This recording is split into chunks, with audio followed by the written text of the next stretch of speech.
Shri कुलस्वामिनी real estate Maharashtra, Goa, Gujarat येथे उपलब्ध. बंगला, हॉटेल, फ्लॅट, प्लांटेशन याकरिता लागणारी जमीन खरेदी विक्रीबाबत मार्गदर्शन. पत्ता B02 धैर्यशील प्राईड, तळमजला, कुडाळ. संपर्क 9146 35 53 33 किंवा 9422 43 48 34.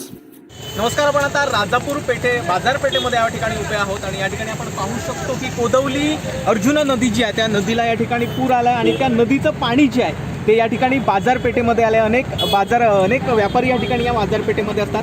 त्या व्यापाऱ्यांना या पुराचा नाहक त्रास सहन करावा लागतोय. फक्त व्यापारीच नाही तर यामुळे ट्रॅफिक जामची समस्या देखील निर्माण झाली. आपण या ठिकाणी पाहू शकतो की कशा प्रकारे सगळीकडे गाड्या ज्या आहेत या ठिकाणी नाहक अडकून पडल्यात. या ठिकाणी मोठ्या प्रमाणे पार्किंग देखील असतं, परंतु पाणी जे आहे ते या ठिकाणी पार्किंगच्या ठिकाणी आल्यामुळे गाड्या देखील त्या ठिकाणी पार्क होऊ शकत नाही आहेत आणि त्याचेच परिणाम हे ट्रॅफिकमध्ये कन्व्हर्जन झाले.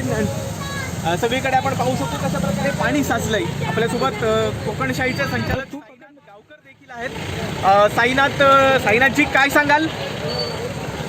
हे जे पाणी या ठिकाणी साचले, नेमकी या पाणी साचण्याचं कारण काय, पुराचं कारण काय? चिन्मय, खरं तर ना दरवर्षी या राजापूरमध्ये पूर येतो, पुरासदृश परिस्थिती तयार होते.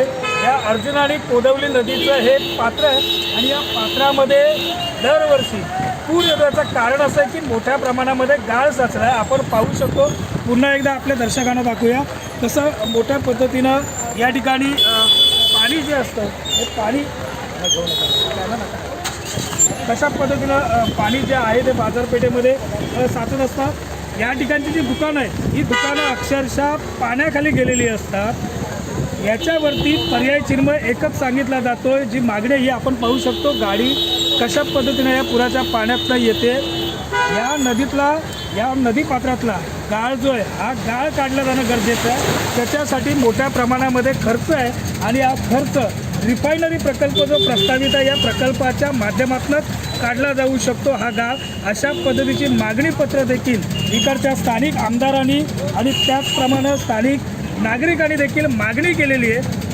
चिन्मय, आताच्या घडीला आपण ही चित्र पाहतो, एक्सक्लुझिव्ह अशी दृश्य आपल्या स्क्रीनवरती पाहतो.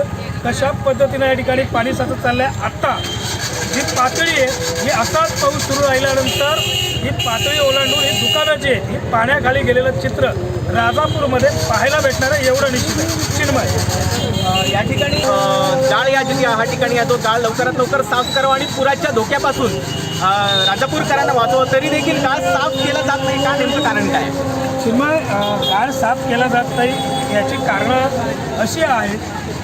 मोठ्या प्रमाणामध्ये गाळ काढण्यासाठी खर्च आहे. फक्त काढण्यासाठी नव्हे तर इकडनं गाळ हा दुसरीकडे घेऊन जाणं गरजेचं आहे. तिथल्या तिथं तो गाळ बाजूला करून ठेवून पुन्हा नदीचं पात्र जे आहे हे छोटं होत चाललं आहे, अरुंद होत चाललं आहे. त्यामुळे कुठंतरी आता याच्यातला गाळ काढला जाणं आणि याच्यासाठी लागणारा निधी हा रिफायनरी प्रकल्पातनं उभं होणं हे सर्वात महत्त्वाचं मागणी जी आहे ही राजापूरवासियांकडनं केली जाते. तर या ठिकाणी आपण पाहिलं की मोठ्या प्रमाणावर जो गाळ आहे तो या ठिकाणी साचला आणि त्याचेच परिणाम म्हणून हा पुराचं जे पाणी आहे ते बाजारपेठेमध्ये येत आहे. आणि एवढा गाळ जो साफ करणं हे सर्वसामान्य काम नाही आहे. त्यासाठी हे फक्त आणि फक्त रिफायनरीच करू शकते आणि त्यामुळेच राजापूर वासियांची अशी मागणी आहे की लवकरात लवकर हा गाळ साफ करावा आणि या गाळा म्हणजे या पुरापासून राजापूरकरांना आणि राजापूर बाजारपेठेतील लोकांना मुक्त करावं अशी या राजापूरकरांची मागणी आहे. परंतु हो गाळ साफ करण्यासाठी फार मोठा खर्च आहे. प्रशासनाला न पेलवणारा असा हा खर्च आहे आणि तो खर्च फक्त आणि फक्त रिफायनरीच करू शकते. त्यासाठी रिफायनरी या ठिकाणी होणं अत्यंत गरजेचं आहे आणि लोकांची देखील मागणी आहे की रिफायनरी या ठिकाणी व्हावी.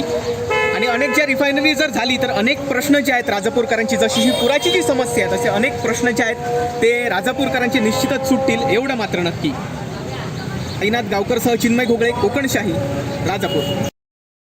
असे नवनवीन व्हिडिओ पाहण्यासाठी कोकणशाहीचं यूट्यूब चॅनल सबस्क्राईब करा व बेल बटन प्रेस करा. तसेच फेसबुक पेज लाईक करा आणि इंस्टाग्राम पेज व ट्विटर पेजला फॉलो करायला विसरू नका.